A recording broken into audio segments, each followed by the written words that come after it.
Welcome to Film at 50, a podcast that celebrates semi-centennials in the world of cinema. I'm your host, Brian Rowe, and I'm very excited to welcome Katherine Fusco to the podcast today to talk about Wanda, written by, directed by, and starring Barbara Loden, released about 50 years ago in February of 1971. How are we doing, Katherine? I'm good. Thank you so much for having me on. Thank you so much for being here. This is a film I had not heard of until recently. I was going on the Criterion channel, which I want to say about 6 months ago. I started subscribe. I did the week trial run where I'm like, well, it's free for a week or two. And then after that's done, you're like, there's no way. Right. I'm getting rid of this. It's such an amazing service. And so I found this film there. Had you heard of Wanda before? Yeah, I mean, it's sort of a bit of a feminist classic. Yep. So if you're kind of interested in feminist film studies or feminist filmmaking, it circulates. Although I hadn't seen it before, so I was really glad to have the chance to watch it with you. So. Oh, sweet. Cool. Yeah, and another great thing about the Criterion channels, they have some bonus features too. And Wanda had this great documentary about Barbara Loden, who was right at the end of her life about 10 years later. She was dying of cancer, and a group of filmmakers came to her, I think it was in 1980, and they shot this documentary about her life, which is really fascinating. I watched that. And she has talks with Dick Cavett and at the AFI.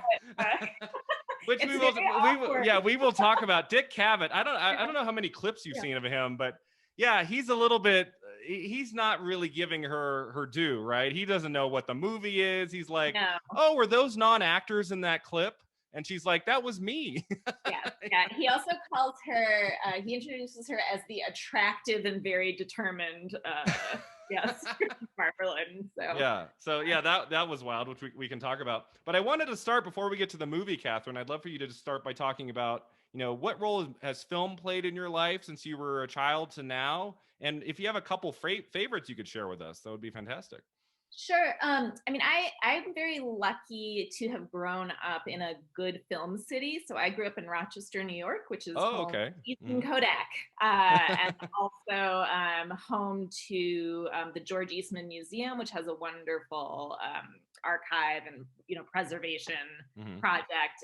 And then there was also a really wonderful independent movie theater there called The Little. And so I've been lucky to live in a couple cities with great independent theaters. I lived in Nashville for about a decade, and that's home to the Belcourt Theater. And so I have a lot of love for my independent movie theaters that I kind of came up with. And so I was lucky in that I grew up with theaters that played repertory films and played foreign films and played independent films. And so it's only been in traveling around as an adult that I've realized how special that was, that not every city has those. Yeah. I grew up in Sacramento, and there was a theater called The Tower that I would go to a lot. They would show independent films. I know of friends who grew up and they just had like the multiplexes in the 90s, and there was like no way to see some of these independent films outside of video. Yeah. So, and I think, my dad was a kind of film educated guy. He was, I think, president of his film club at his college. And so, and was a student in the late 60s, 70s. And so he would bring home, I remember him bringing home like the Franco Zeffirelli Romeo and Juliet live from the public library. And so, and also sort of films that were probably inappropriate to be watching as a young child. There was a cartoon, I think called Allegro Montropo, in which there's a dog that goes through some kind of like psychedelic tunnel, and there's cartoon penises on the walls, and so a little exposure to some edgier stuff. So you had people in your family who were interested in film. It wasn't something you had to go find on your own. No, I was lucky to just sort of grow up where it was not unusual to watch a movie that had subtitles, or it wasn't strange to watch a movie that was black and white. I was wondering if you could talk about the role of film plays in your job as an educator. Sure. As teaching film, teaching English, kind of what role has film played there? Yeah, so I'm a professor at University of Nevada, and I was part of starting up our film studies minor at the university, so that had not existed prior to my arrival. And my specialty, I should say, is sort of funny. So I work on far extreme ends of the 20th century in my own research. So I wrote a book about very, very early silent films. So like I think 1890s through 1915. Wow. Mm-hmm. And then I've written a book about the contemporary director Kelly Reichardt, who's working now. And I've also written about Anna Biller, who's working now. And I might talk about them a little bit later. But yeah, so very, very old, very, very contemporary. But I'm happy to be here talking about the 70s as well. But, you know, I think one of the things I love about teaching film, I also teach literature, so I teach American literature as well as teaching film, is I actually think that teaching students how to read a film helps them read everything, because Absolutely. It's for whatever reason, teaching them to analyze a film image really cracks open close reading. So they say, oh, the costume does this. The fact that, you know, we're in an extreme close-up, it makes me feel this way, or the fact that it's a low angle shot, it does this. And so that's very helpful for feeding back into teaching a student how to read a novel, right? Absolutely. Yeah. So, and if, you know, for students who might struggle with reading a little bit, it's like a nice transitional, you know, use of film, because you're able to visualize something that you can't necessarily visualize when you're just reading words, but that can really help them when it gets to the actual reading of a text. Yeah. And I think also just sort of helping students see, like, well, what was mass culture like, right? So, you know, often, although not always, when we teach literature, we might be teaching something that was a bit more highbrow, whereas, you know, depending on the film you're teaching, it's more mass cultural. And that could be a way to help them sort of say, like, okay, well, what is going on with gender in the 1930s, you know, given that that's what, you know, popular cinema looked like. So yeah, and that's what's so fascinating about cinema too. And you look at films of the like different decades, like what's happening in the real world is affecting like the stories that we get in 1970 versus 1990 and so on. Like, and that kind of makes cinema so interesting too, because, you know, looking at a film like Wanda, like the time that this was made, reflects kind of the world of that period. Yeah, and I think, you know, this is one that we might talk about, but you know, teaching students about, say, Bonnie and Clyde, and the kind of debates around Bonnie and Clyde, right, between the two film critics, Bosley Crowther and Pauline Kael. That's sort of like two generations, right? And that generational shift is being represented in the arguments over Bonnie and Clyde. So I think that's interesting too, to kind of talk about reception and, you know. Yeah, Bonnie and Clyde was right before this. That came out in the fall of '67, so that's just a few years before this. You know, it's funny. I wrapped up a couple weeks ago. I wrapped up my last film that was actually released in 1970. Like, technically, when I read online, Wanda had a very limited United States release in early '71, but it did premiere at the Venice Film Festival in '70. So it's kind of like it's pretty close to like a 70 movie, not 71. But because it didn't actually start coming out until the early part of '71, that's why I pushed this episode back a little bit. But this is something that Barbara Loden was working on for a long time. She said in one of the documentaries, she worked on it for about a year. I mean, she was on this project for a long time. So before we get to our thoughts on the film, I thought for our listeners who don't know about this film, I'd like to just give a brief plot summary, and you can let me know if I'm leaving anything out. It's kind of a hard movie to summarize, right? It's kind of like, you know, it's a little tricky, but I'll do my best.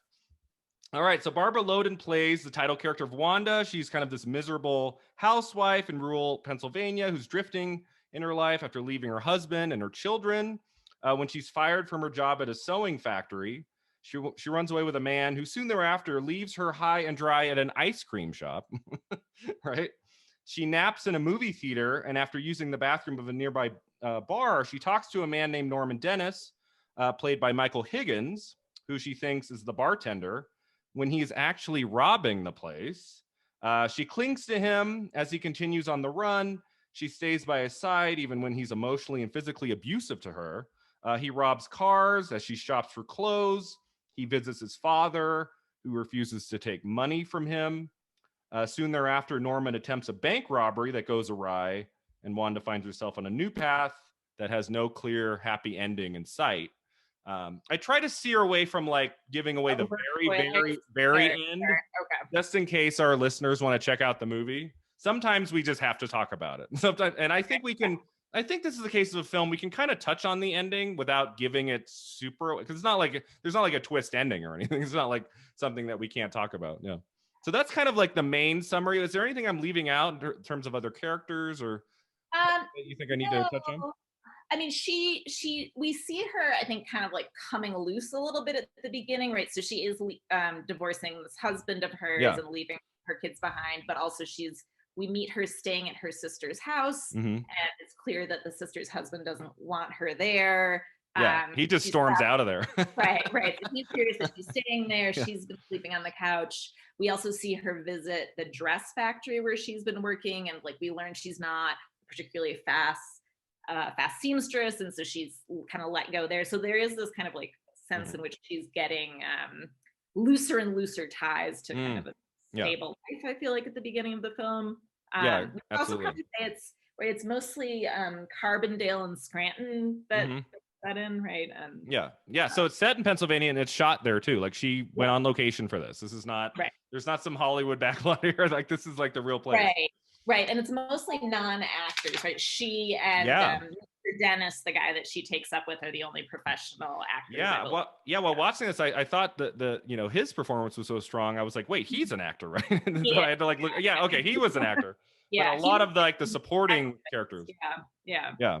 And that's interesting too, which we'll get into. So I have a few little bits of trivia about the movie. Hmm. So Loden wrote the screenplay, and then she obtained financial backing from a man named Harry Schuster, a Los Angeles producer. The budget was about $100,000, and the film was shot on location. The crew was about 4 or 5 people, right? A very, very small crew. And as you said, much of the dialogue and filming was improvised with non-actors. She has said in interviews that I watched on the Criterion Channel, eventually she kind of like pushed the script aside. Like the bare bones of the script stayed, but she wanted to kind of play with, the scenes and not really rely on the script so heavily as most filmmakers do. Right? Yeah. I love there's a moment in the Dick Cavett interview where she says she put out a casting call in the local radio stations, and everybody brought their kids, like to have their kid be a child star. And she sort of like looked at these hundreds of kids and said, I can't use them, but I could use the parents. It's kind of funny. Yeah, I wonder what the wording was in that they just all assumed, oh, it's a film shooting nearby. Bring Junior. Yeah. Yeah, exactly. I would have been the one adult be like, hey, use me. I'll do it. So yeah, that was a funny bit too. According to Loden, the character of Wanda was created out of herself. In a 1971 interview, she said it was sort of based on my own personality, a sort of passive wandering around, passing from one person to another, no direction. I spent many years of my life that way, and I felt that. I think that a lot of people feel that way, and not just women, men too. They don't know why they exist. I thought that was kind of an interesting quote. I don't know what that's from, but I found it online. Yeah. Right. Yeah, I heard first that. Feelings about the movie. Yeah, I think it was like, I feel like lots of American things get received this way. I read one review where apparently it was received in Europe as being kind of about American existentialism, whereas American critics were like, we don't like this. But yeah, that sort of like pointlessness drifting of was more well received in Europe than in the United States. So that would make sense to me. I feel like in 70, 71, like the typical moviegoer in America would be like, what is this all about? Whereas I think in Europe, I feel like their tastes are a little bit ahead of time, ahead of its time, and they're able to see certain things in especially in independent films of that era that maybe we take a few years to discover. Ileana Douglas, the actress, and she's on Turner Classic Movies, and she's fantastic. She said in a Criterion Collection piece that Loden made Wanda after being fired from a leading role in Frank Perry's film The Swimmer. The unique circumstances of her dismissal, her then husband Elia Kazan looked at a rough cut with Burt Lancaster, and they deemed her work to be unworthy.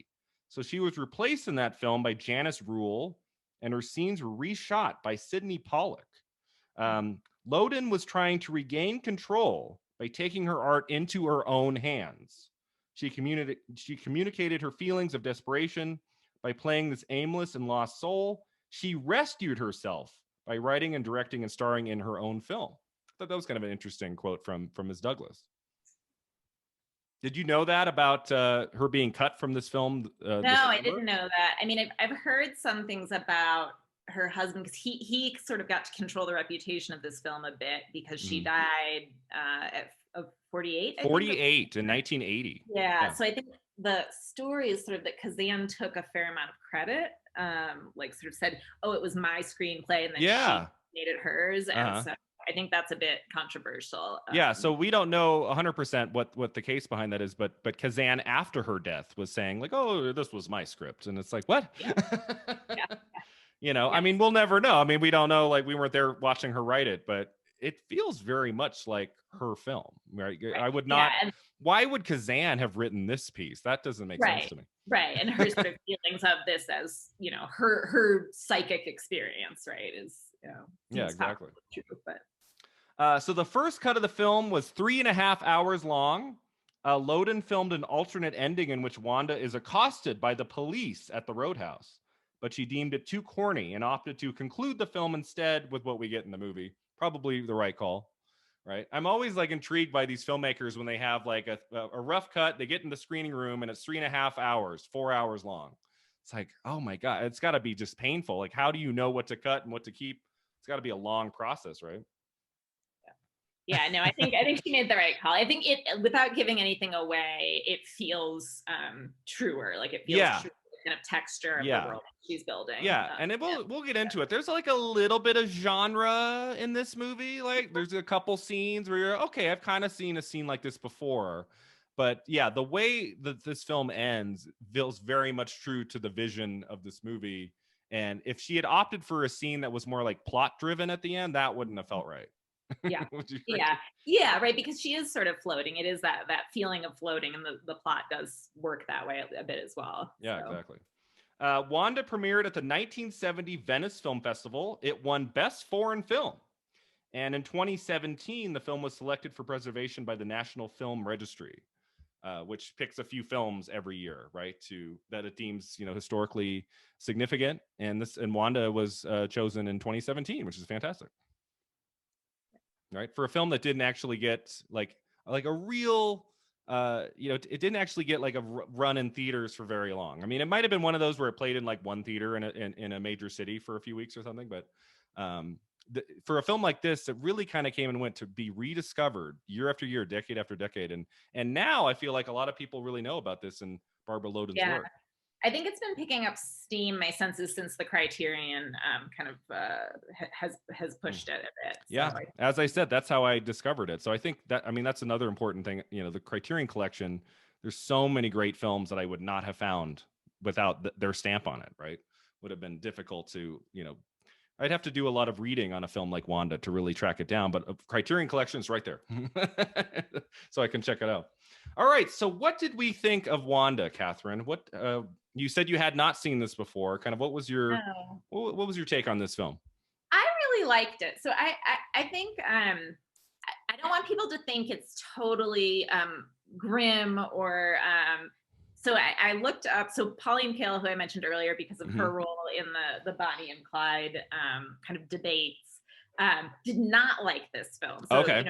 Pauline Kael is kind of prescient and like with the youthful guard when it comes to Bonnie and Clyde. But this is what she said about Wanda. She said, "The movie is such an extremely drab and limited piece of realism that it makes Zola seem like musical comedy." But I don't think that's fair. I actually do. I think that, I mean, there's much about Wanda that is a bit depressing. Right? This is a woman who doesn't have a lot of money, who doesn't have a lot going for her, who is drifting. I also think it's a little bit funny. Like I do think there's some humor in this film, and I mean, particularly, we haven't talked. I don't. Are we going to talk about the costumes? Oh, sure, yeah. Okay. Go for it. I mean, she's in curlers. She's got her hair in rollers for much of the film, which angers Mr. Dennis to no end. So she goes shopping partly because he doesn't like the way she's dressed. But the hat that she then returns with is this kind of like crazy gauzy wrap that's covered in little flowers all over that looks a lot like the curlers that she's just gotten rid of in some way.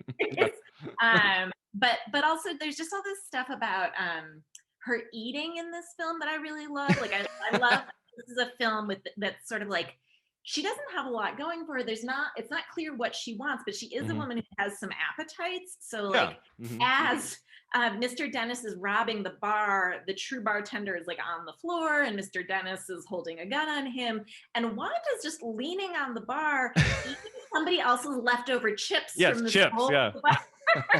And can I get a beer? She asked. Can I get a beer? Right? She's hungry a lot. And there's a scene at the diner as well after they kind of go off together where she asks for bread so she can mop up the spaghetti sauce in her spaghetti and says, don't you love doing that? And so there's something that I just really enjoy about the fact that, we're getting to spend some time with a woman who like perhaps is not likable, who's making bad choices, who's doing irresponsible things when it comes to her family, but there's no real judgment about that. And also we just kind of get to like see her like watching women eating in a way that's like, it's not erotic. It's not gross. It's just like, here's a woman and her appetites. And I just really enjoyed that. That's interesting. You mentioned, I hadn't really thought about that until right now, but yeah, she's kind of like drifting, doesn't really have a direction, but she's not hanging her head in shame. She's not, super depressed. I mean, she's still alive and she still is yearning for connection. I wrote about it. It's like this film where it's like she's yearning for connection with another human being, but is struggling to find that connection just within herself. I mean, I wrote twice. I'm like, God, she cannot catch a break. I mean, it's just one thing after another. It's like she leaves her husband and kids, and then like the next scene, she goes to her boss at the sewing factory, and she's like, "Hey, is it possible I could get those $12 from the other day I worked?" And he's like, "No." And then he's like, "You're not a very good worker. You need to go." So yeah, she's just, and then, I mean, towards the end, right, she gets basically assaulted by this man in a car. I mean, it's just, she cannot catch a break in this film. Yeah. Some of it does. I mean, one thing that I do think it captures well is the experience of being poor, like the sort of like, she's going to be like late to her divorce hearing, and then she's going to be scolded about being late to her divorce hearing. And then like, what happens when your purse gets, like robbed and rifled through, and she has to like go ask somebody for money. And it's this sort of like, like stressful, but not hot crisis experience. Right. So like, it's stressful, it's a problem, but it's not, like there are these moments of violence, but that's not actually like what's horrible about her life. Most of the time, what's horrible about her life most of the time is like, you're not fast on the sewing machine. You're late 'cause you don't have a car and you don't have a ride, and all of that kind of thing. There's that stunning shot of her just walking, and the camera's like really far away. And I was, watching that, I was like, so they were looking at a 3.5-hour cut of this movie. And they were like, okay, we got to get it down, but we're keeping that shot, right? Because that shot is I think one of the most fantastic in the film. She really like lets it stay on her as she's walking, and you really can see that we're on location in Pennsylvania. This is not a place we probably necessarily have seen much in movies, especially in 1970, 71. Is it anthracite mining? Is that what's happening? Is that right? Yeah, I think so. Yeah. I mean, I do think that you're right. That shot is such a great kind of indicator of like her place in this environment. Yeah, it's very early in the film. Like what you're this little person. Here's this vast expanse. Yeah, exactly. That's just sort of a metaphor for her life, right? Like, where is she gonna go? What's she gonna do? You know. I really loved this film. It's funny. I didn't intend to do this when I started this podcast, but every time I turn on a film of 1970, 1971. I'm kind of looking for films that are pushing us into the new decade, are giving us something new and fresh we haven't seen. Because I watched a lot of films of the 60s, and some of them are great, but then there's some that are very, very stale. Even some of the films I've looked at released at the end of 1970 feel like a product of like 1964. And I found, 5 Easy Pieces was the film that launched this podcast, and that's one of my favorite films of the early 70s easily. And I found that Wanda had a lot of flavors of 5 Easy Pieces, kind of, characters who are a little bit aimless, not quite sure what their past should be. There are relationships, but they're very flawed. I found Wanda had a lot of those qualities, and I really enjoyed that about it too. Yeah, and I do think too, not to keep like ringing the same bell or whatever the phrase is, but the fact that it's so not glamorous, I think, is a really modern feeling and fresh feeling, right? So I mean, I love the costume stuff in this. I mean, there's this great line where she buys pants and Mr. Dennis is like, no slacks when you're with me, no slacks. Yeah, he's like controlling her wardrobe. I'm like, what is this guy's deal? She, if you think about the costuming in Bonnie and Clyde, which is so iconic. Oh right? yeah, so glamorous, right? The beret and all the kind of stuff. But like in one of the scenes, I think it's with the first guy that Wanda has the one night stand with, her underwear has a hole in it, and just that detail of the fact that she's got like this these holy underpants. It's not glamorous, right? And the like in a lot of the interviews, there's a discussion about how unromantic the relationship is between her and Mr. Dennis, right? Like they're clearly sleeping together, but it's like kind of just a thing that happens. Like, you're here, I might as well. We're here, like we're together, we're on the lam, okay. But there's nothing romantic, there's nothing sexy about it. They're not nice to each other.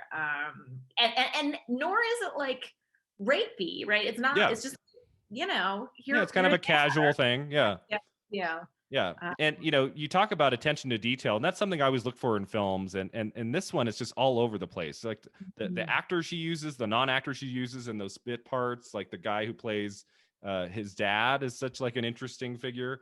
And you've talked about food. I mean, that scene. So it's like after the bar, then they go get food, and then it's like, isn't it like the next scene or the second to next scene? Like he's asking her for hamburgers. Oh yeah. Like, that whole scene is like, he's like, okay, I don't want any of that junk on top. I just want just the burger and the patty. And then she asked like 4 times, like remind me what she. Okay, and then she comes back, and of course the burger's got all the junk on it, and he's like, didn't you hear me? I want you to go, and then she goes over to the trash can, and we watch her as she scrubs. And I'm just like, here is a moment that would never exist in a studio film.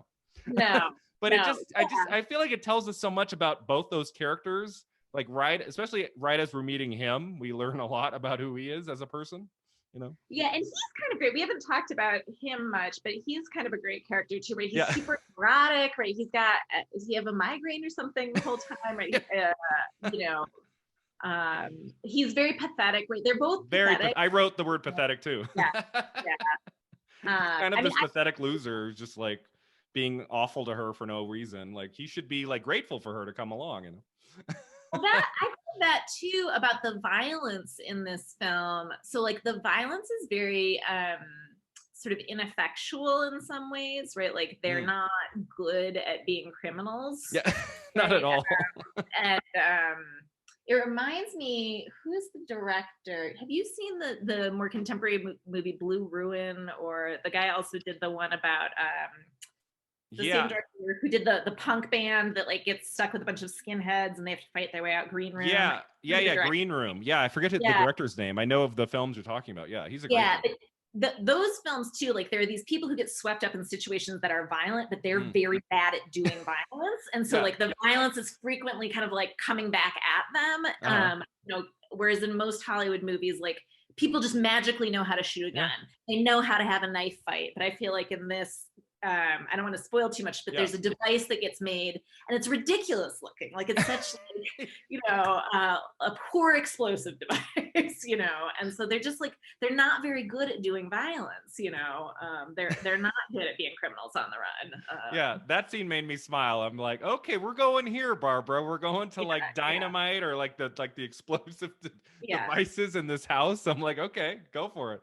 And that was actually the scene I was like, uh-oh, is this going to turn into like genre for the last 20 minutes? Is it going to do kind of the adaptation thing? And we're going to kind of like be its own original thing for an hour plus. And then, oh no, actually we're going to do like a genre turn at the end here. And there's like a little bit at like the bank and stuff, but no, it's still really a character study all the way through.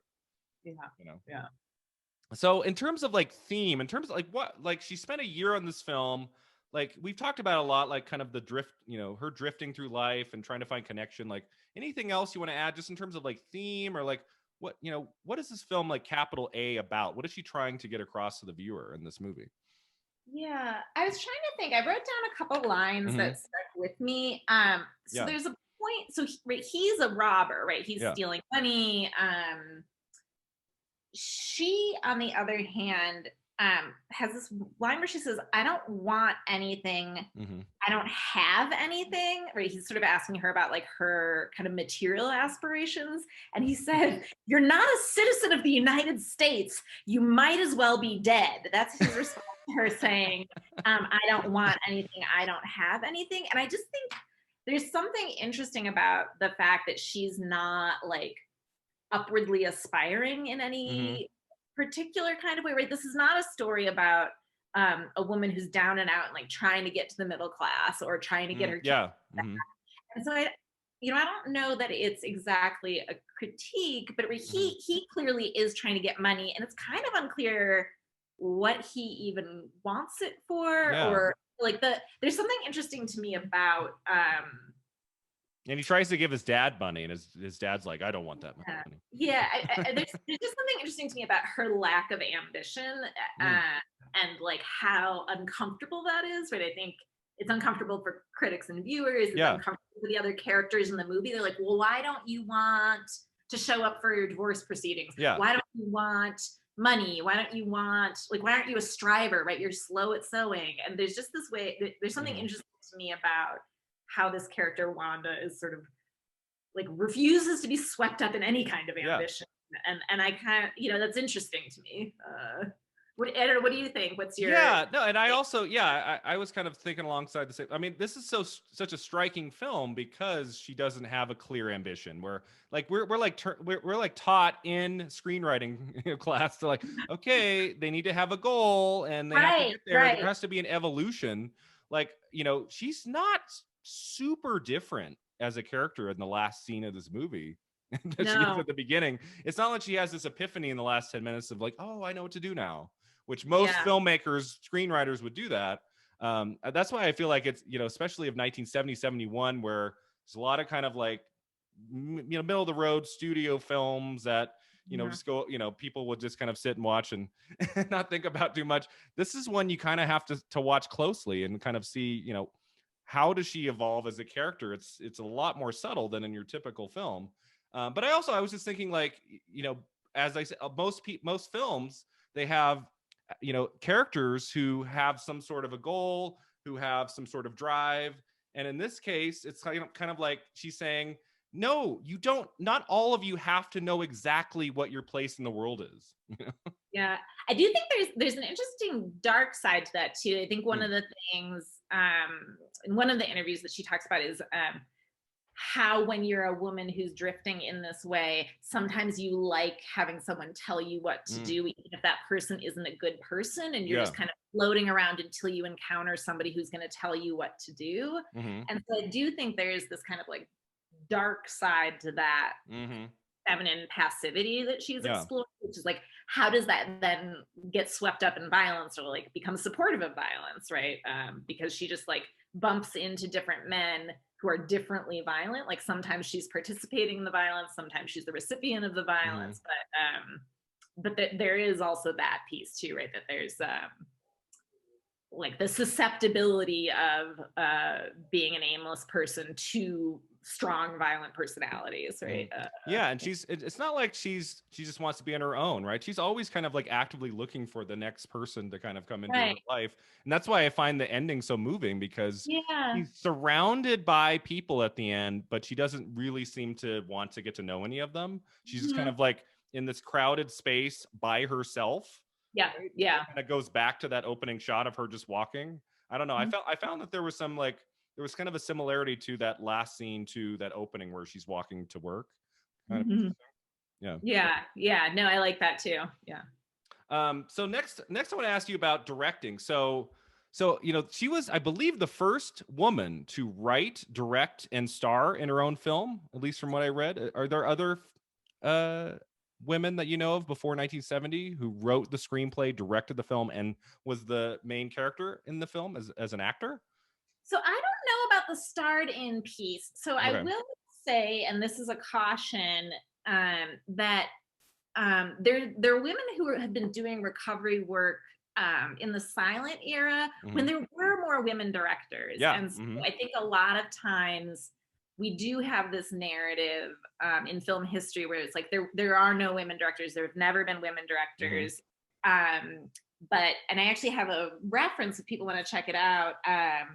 But there's a website called the Women Film Pioneers Online Project, and it's sort of when we think about classical movies or silent films, we always think about the actresses, and this is a website that's not about actresses. It's about women who were involved in filmmaking in some way besides acting. So and Jane Gaines is a important woman or feminist film scholar, as is Shelley Stamp, and they've both done a lot of research on silent film directors. And so I think those women often wrote and directed. I just don't know about the starred in. Okay, gotcha.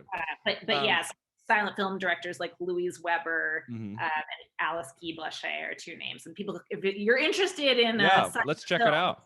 You could check them out. But so absolutely.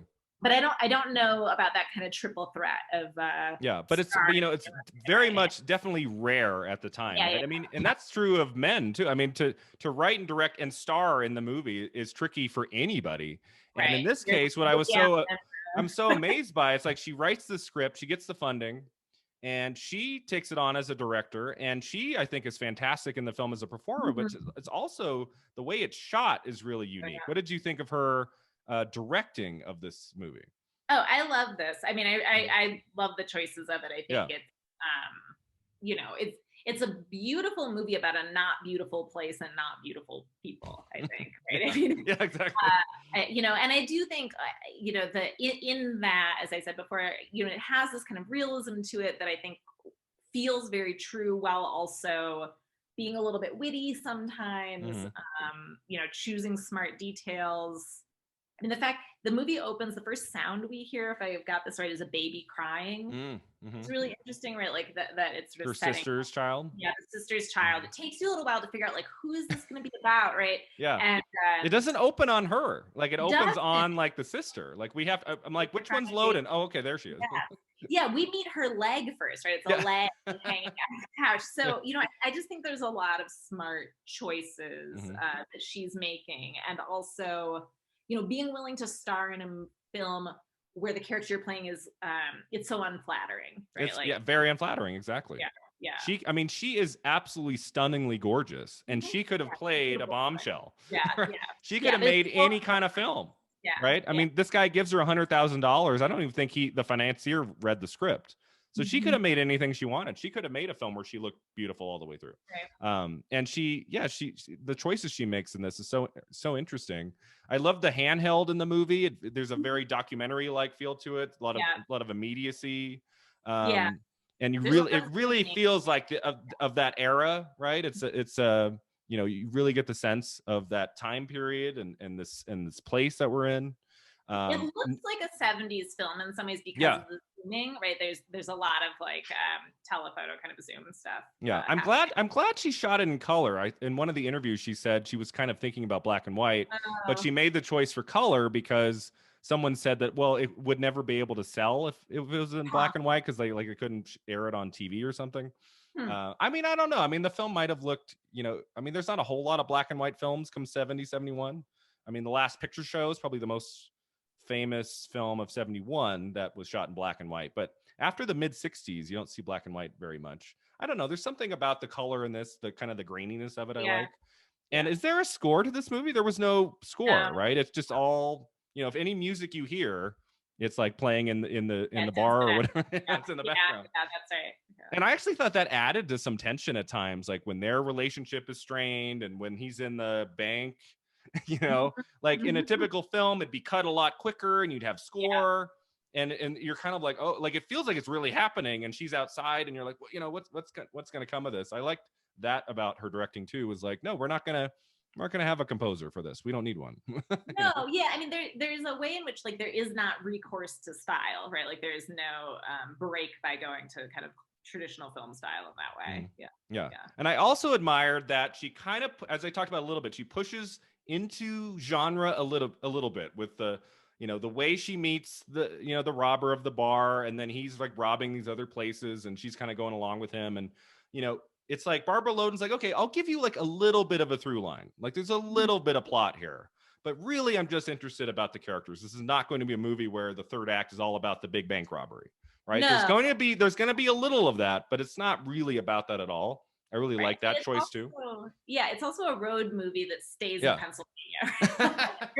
I don't think Yeah. they get out of Pennsylvania, but as they're on the road. Yeah, Right? it's not a Thelma and Louise where they're like driving No, across state lines and stuff. no. Right? There's no With the, beautiful landscapes. There's no, west, right? yeah, It's, yeah, driving through Scranton. It's yeah. And not to say that because we're in Scranton, it's not shot. I mean, there's a lot of really gorgeous shots in this. Kind of thinking of like Easy Rider from '69, where another movie that doesn't have a lot of plot. It's more about character, but we have like a lot of gorgeous shots of like of the road and all the different settings, and there's a lot of that in Wanda too.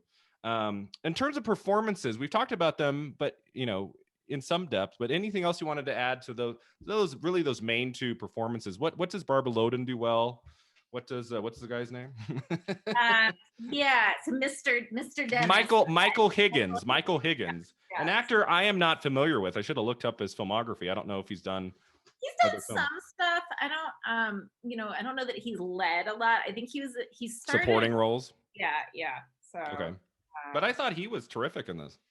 Mm-hmm. For what he had to do, that the kind of the loser he had to he had to play in this. I thought he was the right kind of build and the way he comes into this, just kind of like, oh, she's staying in the bar, she wants a beer, what do I do? Like, it was a great introduction to his character too. Well, I think they play off each other well because, like, her character is all about apathy, right? His is all about nervous energy, right? I mean, he's so kind of. Oh yeah, he's always like on edge, like he's on a drug or something. Yeah. So. Yeah. And I like her. And her growing frustration with him, as I said, it's not like there's like this easy kind of arc to her character, but she does have moments where she's a little bit different towards the end of the film than she was at the beginning. She really cares for him in a way that she hasn't really cared about any of the other characters she's come across in the film, right? By the end, I won't say what happens, but there is a moment of her kind of like, really in shock that I felt like you could feel like she cares for him and at least a little bit. Right? Yeah, there's also an interesting moment where she actually refuses to do something, and we don't have to say all of what it's about. Oh, yeah. Involve a ruse in which she's pretending to be pregnant, and I just think that's kind of interesting. Right? And her reaction to him asking her to pretend to be pregnant is actually to start vomiting, right? Which is really funny. Yeah. So yeah, that's just kind of it's an interesting shift where all of a sudden she cares, right? All of a sudden she's sort of invested, not wanting to get swept along with this thing, and she has this kind of physiological response to running to the bathroom. Yeah. So, but as you said before, she's not interested in the money. She's not like, oh, I should stay with this guy. Maybe we can rob a couple banks and I can make some money and start a new life somewhere. He's just kind of like going along with his schemes and like happy to be there. Right. Well, she's got nothing else. There's nothing else going on here. So there's no, it's not like I have kids or anybody to take care of it. Yeah. I love that opening scene where the husband's just like, yeah, I don't know where she is when he's in the courtroom, and then we actually get her like, there's actually a scene right after that where she's in the courtroom and she's like, yeah, they're better off with him. Yeah. Like, that's a great kind of intro to her character. Yeah. She even later sort of said, she said, like, I'm probably not a very good mother. Like, she's talking about after the fact to Mr. Dennis. And I do think that's sort of interesting. I mean, that's such a sacred cow, the motherhood in general is, and sort of the way in which this film is willing to treat that as yet another thing that happens to women. It's just like, what are you going to do? You live here, you have a husband, you get knocked up, like, children are a thing that happen to you. And like, it's kind of willing to consider that she's not particularly invested in that, and, all of the kind of weirdness of that. And so that strikes me as actually very kind of brave and modern. Oh, yeah. I'm sure that decision for her to just leave her kids like that in the first 10 minutes probably put off a lot of, like the average moviegoer who might have checked this out was like, no, I don't want to follow this person. Right. So yeah, super brave choice. The 1970s actually kind of bookended with this because 1979's big dramatic film Kramer versus Kramer opens with Meryl Streep abandoning her child and giving him to Dustin Hoffman. And so that film came out in 79. So that's kind of like at the end of the decade, we also get a film a little bit about that, a little bit more of a studio film, a little bit more polished than Wanda, but also a really riveting film, Kramer versus Kramer. Any other scenes that we haven't touched on that we wanted to talk about? I like that scene where like she goes like into that cave and he's like up top talking to his dad, and the dad's kind of just sitting there like, "Hi, son." Yeah, it's the religious amusement park. Is Yeah, that right? Yes, it's the such a religious it's like such a park. strange location. Like they're Yeah, walking up, and she kind of goes and does her own thing, and he's having a heart to heart with his dad, but it's kind of strained, and you can tell they yeah. haven't seen each other in a while. Like she allows the film to go away from her and be about him for a scene, which we Mm-hmm. don't get a whole lot in this movie, which I thought was kind of Yeah, interesting. that's right. Right. It's very rare that we're not with Wanda. It's usually like she's the subject of almost every shot of the film, and that's like a rare case where we go off with him. So I kind of wonder what her thought process was there. Maybe she just wanted to explore his character a little bit more. Yeah, I mean, I have to say, I'm less invested in that character in Yeah. some ways. Like when that was going Yeah. on, I mean, I guess it's sort of interesting. It gives him some motivation, but I don't know that in some ways I'm not concerned with his motivation in this film. Yeah, But maybe it would have made more sense for her to like reconnect with a father or a mother, maybe, but then that wouldn't have really fit with her kind of aimlessness. It wouldn't have made Mhm. sense for her to, now I'm going to go look for my mother or my father. Right, That would have right. felt inauthentic. So I don't know. I'm really curious to know. Like, I would like to see the prequel to this movie. Like, I want to know like her relationship with her husband and have like the early days with her kids. Like I'd be curious to know like what were those years before we meet her in this movie? Like, kind of what happened? Like what went on Mhm. with her husband and her kids? It'd be kind of interesting. Yeah. Yeah, I So mean, I do. yeah, Yeah, it's such. I mean, when you sort of say that, it, it is the case, right? She has a husband who's apparently caring, right? He's going to take care of yeah. the kids. Look, he's Mhm. immediately replaced Wanda, right? He's got some new woman that he's going to get married to. He's Yeah. going to take Yeah, care of he's the kids. not in love with her, right? Doesn't he say, Yeah. "Well, she's like, doesn't she help out?" And he's like, "Well, I'll probably marry her because the kids need a mom." Right, right. Yeah. So there is very much this sense that like this is just what's done, right? Like we just do this, right? Like this is it's so, as with all parts, but it's so unromantic, right? So yeah. Yeah. So my last question about the movie is, I asked this of each guest, like looking at this film through a 2021 lens, you know, anything particular about the film you find extremely dated in any way? And if they were to make Wanda now, what would be, well, I know it's tricky, right? Especially with this one. Like if they were to make, if someone, a filmmaker, a male or a female filmmaker were to make Wanda now, like what would be different about it, do you think, in 2021? This story? It's kind of tricky, right? Because it kind of depends on the approach that the filmmaker Right. would take. Because I feel like there could be some that really respond well to her film and want to do it justice, but then there might be others who kind of like just look at the maybe the bank robbery aspect and like, oh, I want to play that up more and make it more of like a studio film, and that wouldn't be good. Yeah, I you think know? I would be afraid. So I think this film has a little bit of humor in it, but it is Mhm. not making fun of its subject in any way. Yeah. And so I would worry about an adaptation that is sort of like rollicking or campy, Mm. right?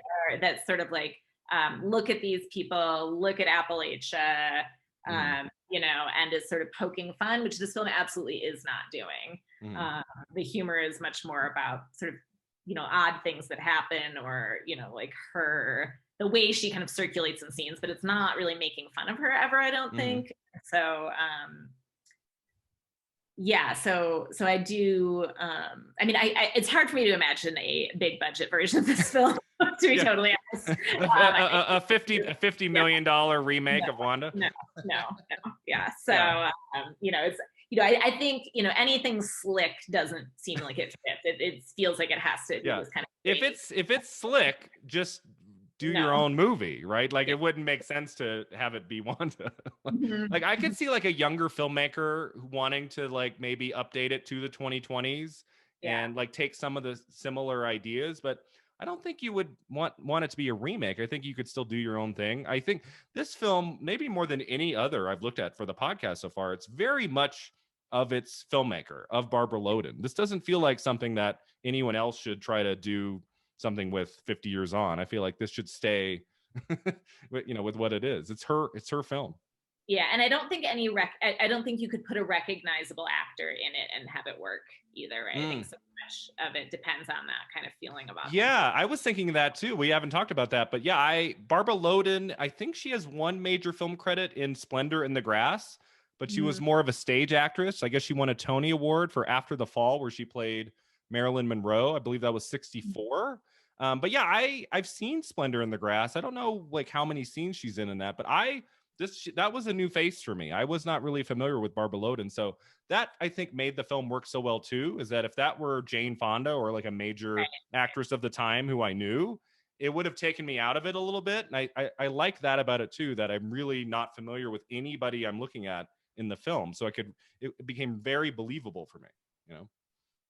I don't know if that takes you out sometimes, even like a newer movie, if you're watching it and then there's just a huge star at the center of it. And you're like, I can't buy Yeah. this. Well, you also know, actually, I'm having that experience right now. I'm watching Giri Haji, the film that's like, it's half Tokyo, half London. Okay. But, oh, what is the name of the actress? McDonald. The minute, anyway, she's recognizable. She was in Boardwalk Empire, I think. But the minute you see Okay. her on the screen, you realize this person has to be significant, right? Because you Oh, recognize right. Yeah. her, right? So you just sort of Yeah, know. and that's why the opening scene with on the sister first, and then her Right. husband, and then Loden, you're kind of like, wait, who's the central figure here? You don't quite know for a minute, which Which you is would not actually really, have. Yeah. yeah, that's really interesting when you say it this time. That makes me think like in some ways this movie could be about any of them, Oh right? yeah. Like it happens to pick her out, but really it Mhm. could be sort of about any life Yeah. in that I mean, house. she goes on a journey like physically that I think would be lacking if we just stayed with the sister Sure. for 90 minutes. That would have to be kind of its own different story.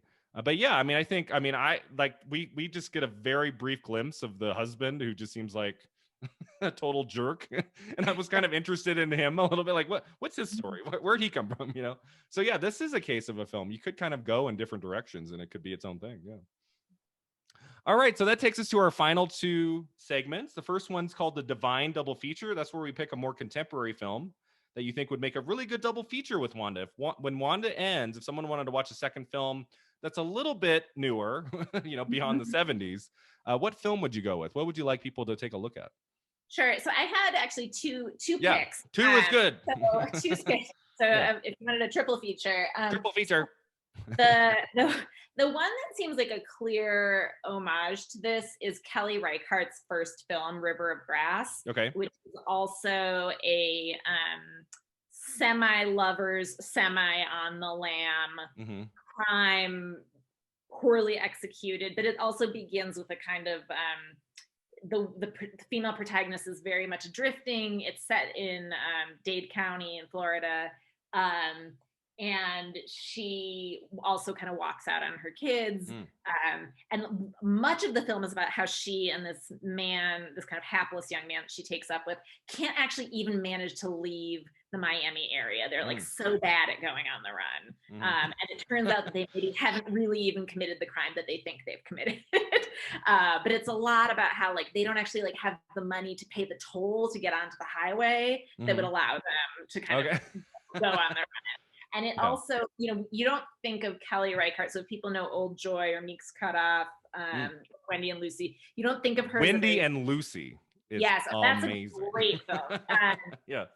You don't think of her as a particularly humorous director, but that film is also a bit funny. It feels very 90s, like it does feel very kind of 90s independent, has that kind of sensibility. Aesthetic, yeah. A bit funny.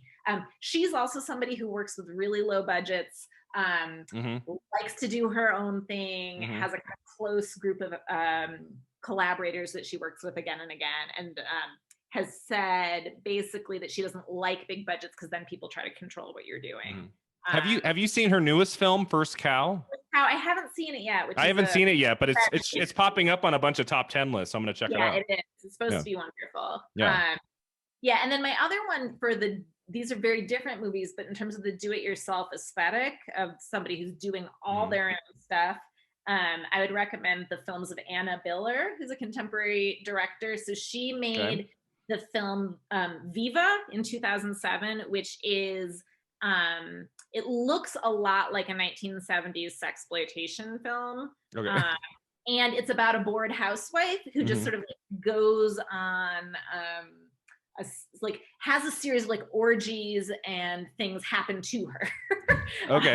So it's sort of Viva. similar in that there's a bored housewife who things happen to her, and then also her film The Love Witch from 2016. Okay, that one I've heard of. The Love Witch. Okay. Yeah, and Anna Biller stars in Viva, wrote it, directed Oh, it, cool. but she Okay. also makes her own costumes. She composes songs for her films. She does the makeup.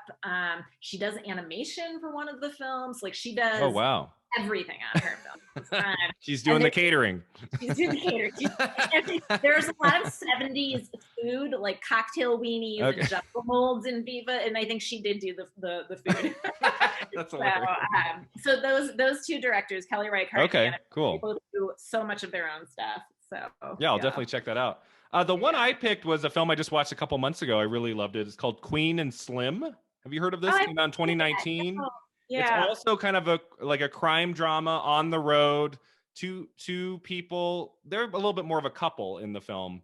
But yeah, there's like this crime at the beginning that's kind of more accidental than anything else, and it's kind of done out of self defense. But then they're on the run, and they start to get, the cops are on their tail, and it's a lot of kind of a journey of a film where they're meeting with different people and trying to come to terms with their relationship. And it's Daniel Kaluuya from Get Out, the Academy Award nominee, and Jodie Turner-Smith. And this was also written and directed by females, written by Lena Waithe and directed by Melina Matsoukas. Her feature film debut. I just looked that up. So really great story. It's, obviously more slicker, more polished than Wanda, but it's kind of like if you wanted to see a similar kind of story through the eyes of like of a female filmmakers, and have something that's about 50 years after Wanda was made, I thought this would be a really cool film to check out. It's extremely intense, very riveting. I highly recommend it. I had not heard much about it until I watched it a couple months ago on HBO, and I was hooked from beginning to end. It is fantastic. Oh, good. I saw the trailers. I haven't gotten to see it yet. So. Yeah, it's really great. So yeah, that would be my choice. So we got some good choices for our listeners there for sure.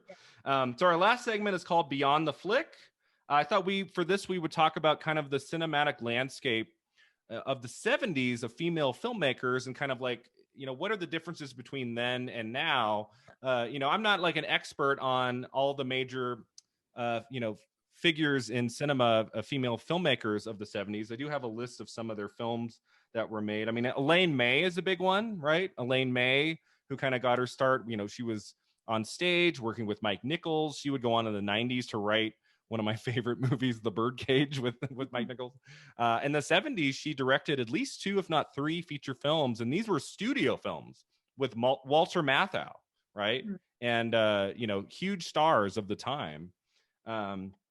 But yeah, I mean, the 1970s, I feel like this was a really, really difficult time for female filmmakers to really get their films out there, get their voices out, especially in studio films. I feel like today it's always difficult, but I feel like we have a little bit more, in terms of studio films and independent films. I would say the last 2 or 3 years, usually I've got at least 2 or 3 films by female directors on my top 10 list. And my thing is just keep it going in the decade to come. What do you think has kind of changed between the 70s to now? Yeah, I mean, I think it's easier. Well, I don't know. I did a little research before coming on, and so I think we now have some examples of women who are getting big budgets. So Patty Jenkins for Wonder Woman, Ava DuVernay, right? They're getting these bigger budgets. But one thing that I so this is a little bit older, but there was a study from the website Slated that I think was looking at films from 2010 to 2015. And it turns out that women-led films get higher ROIs than male-led films, which is interesting. So you get a bigger return on investment for the cost. But sort of a double-edged sword, because I think part of that is that they're getting less money to work with on the first, right? Sort of like the story of like the Blumhouse horror films. They don't cost a lot to make. They make a bunch of money. Yeah. But the other thing they said, though, which is unfortunate, is that when it comes to low budget movies, so movies, they were saying anything that had a budget of under 25 mil, that there's a trust gap. So women who make low budget movies get 63% less distribution than men who make low budget movies. So there's a Okay. kind of trust gap about how these women's films will do. Mm-hmm. So I'd be interested to know how that looks now with the turn to streaming. I think there are things that are not great about the movies for streaming, but there is something a bit democratizing about streaming as well, just because so much is getting put up. So I don't know. I have real mixed feelings about streaming in terms of streaming is tough, right? I love that I'm able to watch films from home, and I feel like streaming and all the different platforms, there's a possibility of more stories, lower budget stories that would not ever really be made for the theatrical experience. Right. Documentaries. Right now. Yeah. You know, I feel like 2020 with the pandemic, this was a year where like everything was just going to streaming, and there's so many smaller films that I wonder would not have been seen as much in another year when you have big releases every weekend at the theater. I feel like there's been more attention paid to smaller releases in 2020, many of which by great female directors. Regina King has a new film. Her feature film directorial debut is coming out soon. Or actually might already be playing. Chloe Zhao, Nomadland is supposed to be incredible. Fabulous, yes. And she's somebody who works in that kind of realist palette. That's I think mostly non-actors with the exception of Frances McDormand. So. Yeah, at least 3 critics I admire. It's in their top 3 on all their lists. So yeah, I'm really excited for that. That's supposed to come out, I guess, in February. I've been like, can I watch this at home yet? I don't think it's out yet. And then of course you have Sofia Coppola now. You have Suzanne Bier. Suzanne Bier is kind of an interesting figure. She kind of does all sorts of genres, right? She does a lot of serious dramas, and then she also does a film like Bird Box with Sandra Bullock that's more of a horror film, and she'll kind of like bounce around different genres, which is really cool. I actually met her at the Sundance Film Festival once. I went to the Sundance Film Festival in 2005 to see her film Brothers. They remade it in America with Natalie Portman and Jake Gyllenhaal, but her film, which was it was a foreign film, it was so moving and so amazing. I went up to her after I said, that's one of the best movies I've ever seen, and she was so sweet about it, and she was fantastic, and I've been following her career for a long time. She's really great. And then you have Greta Gerwig, Deborah Granick. Leave No Trace is a fantastic film, kind of like a lower budget film of a father and a daughter kind of living on the outskirts, and I think in Oregon, right? Kind of homeless, and really great character study there. I'm a huge horror film fan, so Jennifer Kent's work is really fantastic. She directed the Babadook, is really great. There's so many great directors. I feel like there are more opportunities now in some way because of access to technology that wasn't available in like 1970. I mean, Barbara Loden, she had to make her film on, I think it was 16 millimeter, which was blown up to 35 when it was eventually screened at the Venice Film Festival. But I think that's an aspect too. But I mean, we have figures like Jane Wagner made a film with John Travolta and Lily Tomlin in the 70s called Moment by Moment. Anne Bancroft directed a film called Fatso with Dom DeLuise. So kind of a one-off for her. And then of course the first female director nominated at the Academy Awards for Best Director was in the 70s, and that's Lena Wertmuller for the film Seven Beauties in 1977. So that was the first female director to be nominated. It would be until Jane Campion in 1993 for The Piano until we got to the next one. And then, of course, our one winner is Catherine Bigelow for The Hurt Locker. But yeah, I just feel like the 1970s, it was a white boys club, right? That's the decade of Scorsese and Spielberg and De Palma and, all Coppola, macho directors, films about men, and it's like, there were a couple, like Scorsese directed Alice Doesn't Live Here Anymore with Ellen Burstyn, and Spielberg does The Sugarland Express with Goldie Hawn. There are really strong female figures in films in the 70s, Jane Fonda in Clute, directed by Alan J. Pakula. A lot of great performances, but it is kind of this macho time where, do people want to see a film written and directed by a woman? Wanda, we're not going to put that on 1,000 screens. That's just going to play the festival circuit and then we're done with it. That kind of mentality, it's really problematic, I think, at that time. Yeah, I mean, I do wonder too about the sort of the kind of right, that's sort of the film school generation, right? These people who are educated on, great films and kind of have this idea of what the auteur is, which is somebody who puts their signature on a genre film. And I think because so many of those genres are masculine coded, right? Like the Western, the noir, right? That the kind of updates of those in the 70s are these kind of very macho, the gangster film, right? Are these very macho flavored updates. Yeah, but it does frustrate me to some extent because the 70s is like this really golden age of filmmaking where we're not quite to the big studio blockbusters. That's like right after Jaws and Star Wars at the very end of the 70s. So this period, it kind of feels like I bet there were a lot of really great stories that women wanted to tell that for whatever reason they just didn't have the opportunity. There's probably great films we just never got a chance to see, and that kind of saddens me a little bit of that time period. So yes, things are better today. I read today on Variety. In 2020, there was a record number of major Hollywood films directed by women. 16 of the 100, which is not great, right? But it's better than it has been. Of the top 100 grossing films of 2020 directed by women, it's still a really huge imbalance. And I think it starts from the top down, which I've heard a lot of women talk about, right? It's like the people at the top of these studios, all the way to the bottom, they need to hire women and get women on board these projects, right? Because if it's just men at the top, they're just going to hire their friends. They're going to hire men they admire. We have to hire women for these major roles, not just in filmmaking and making movies and television series, but also at the top in studios too. Yeah, I think there's a book that I read called The Hollywood Jim Crow, which describes a similar phenomenon with Black filmmaking. It's about, in large parts, the budgets that are given to Black directors and also like Black cast films. And I think like women-directed films, Black-directed films have really good ROIs. They're really cheaply, they're successful, but there's this kind of skepticism of like, is it profitable? And then these directors are never given the opportunity to prove it, right?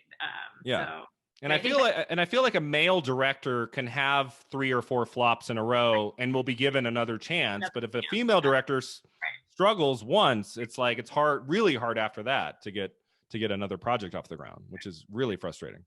Yeah. I won't go into names. I won't mention names. But all right. So this was an absolute blast, Katherine. I really enjoyed talking to you about Wanda.